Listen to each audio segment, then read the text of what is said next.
Welcome everyone, my name is Nikos, aka Sephir, and this is Out of the Box, EDH. Today I will continue my unique build series for the Avatar set with one of my favorite characters in the show, Iroh. And the version we will choose for him is Iroh Grand Lotus. Let's see what Iroh does. Temur Colors, 6 CMC, 5/5 Human Noble Ally. Firebending 2. During your turn, each non-lesson instant and sorcery card in your graveyard has flashback. The flashback cost is equal to the card's mana cost. During your turn, each lesson card in your graveyard has flashback 1. Okay, he essentially just tells us he's a lessons commander. This is not the route we'll take though. Since he obviously favors Spellslinger staples, we will go for a bit of flavor and make this a Dragon's Approach deck. Iroh is named the Dragon of the West after all. We will build a deck that complements Dragon's Approach casting, damage fetching, sorcery casting, Dragon's fetching, and we can always add a small number of lessons for consistency. While Iroh basically doubles our possible casts of spells through his flashback ability. This is exactly why we will never be in a hurry to cast Iroh. We will do so when we have plenty of mana on the board to cast him, be low on cards in hand so that we can get value from him, and preferably some kind of protection. A very important tip is that, according to my experience, in such decks, it is never good to depend on your board if your board is mostly creatures. They are easy to die, you just spend multiple turns building up, becoming scary, and usually get your entire board blown to zero before actually using it, thus spending multiple turns doing actually nothing. So, no things like Stormkiln Artists, Gutter Snipes, Bloom Tenders, Archmage Emeritus, or whatever. They are a trap. Thus, we will focus mainly in non-creature cards. So, let's move to the actual cards of the deck. First of all, we will need a good number of Dragon's Approach cards. I have plenty of experience in the subject, and I conclude that 20 is the near perfect number. Then we move to Ramp, which has two categories, the Reducers and the actual Ramp. Locket of Yesterdays is a very useful card that can allow us to cast Dragon's Approach cards for just a single mana as long as we keep two of them in our graveyard. Case of the Ransacked Lab is an amazing card that works both as a cost reducer and an easy to activate card advantage card. Artist's Talent provides both cost reduction for the grand majority of our spells, card selection, and we can always throw more instants and sorceries in our bin for later. We don't mind. Catalyst Stone allows us to cast our Dragon's Approaches for just a single red mana from our graveyard, and any lessons for free.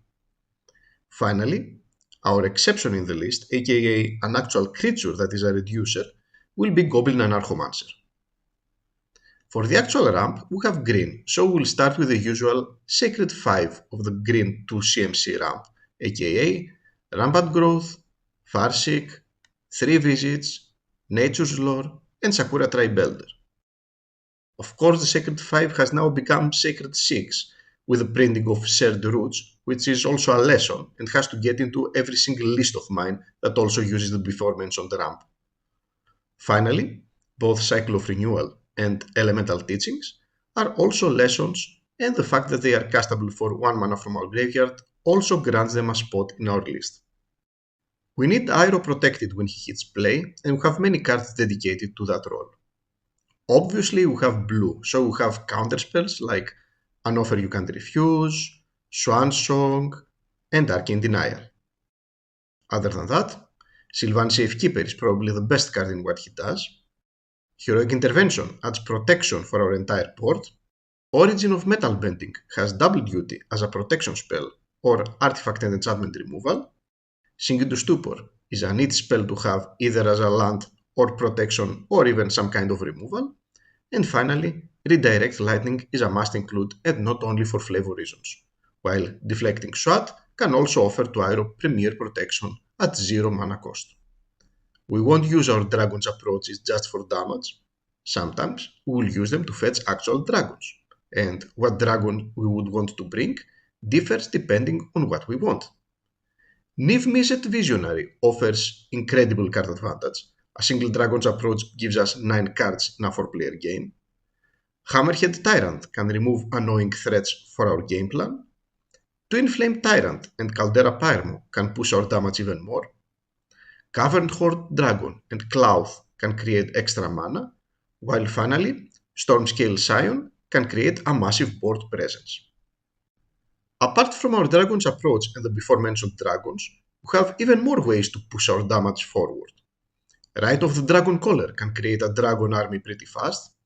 Chandra Spitfire can kill people with extreme ease since it gets buffed by a +9 for every dragon approach we cast, while Pyromancer's Ascension will be easy to complete and copy each card we cast, including of course our dragon's approaches. Finally, Thramming Stone is an incredibly powerful card that can chain dragon approaches to death. Our game plan ensures that we will have plenty of gas moving around. We already mentioned things like Case of the Ransacked Lab and Niv, but we will also run a number of pure card drawing spells like Accumulate Wisdom and Abandon Attachments. Small cantrips like Ponder, Brainstorm, Gitaxian Probe, and Preordain not only fix our next draws, but also work as card advantage thanks to the flashback. Finally, Sphinx of the Chimes is a favorite of mine, turning any Dragon's Approach cards in our hand into extra card advantage, while we can still cast them from our graveyard with Iroh's flashback. Other cards worth to be mentioned are Satyr Fire Dancer and Chandra's Incinerator, two creatures that can spread havoc in the table combined with our Dragon's Approaches, and Ral, Crackling Wheat, that gets bigger the more stuff we cast, offers us a way to throw stuff in our graveyard for card advantage, and has an almost game-winning ulti. All this leaves us about 32 spots for lands, 34 with the MDFC. We have the 3 Shocklands, the 3 Fetchlands, the 3 Surveillance, the 3 Bondlands, and the 3 Filterlands. We run the classics, Command Tower, Exotic Orchard, The Appropriate Triome, Path of Ancestry, Plaza of Heroes, Prismatic Vista, and Fabled Passage. We have Mistrai's Village, a new staple to ensure our best plays won't get countered, and a Maze of Ith.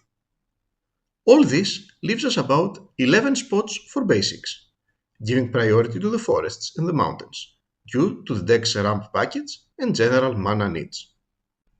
And that's it. That's my Iroh Grand Lotus list, a Dragon's Approach one.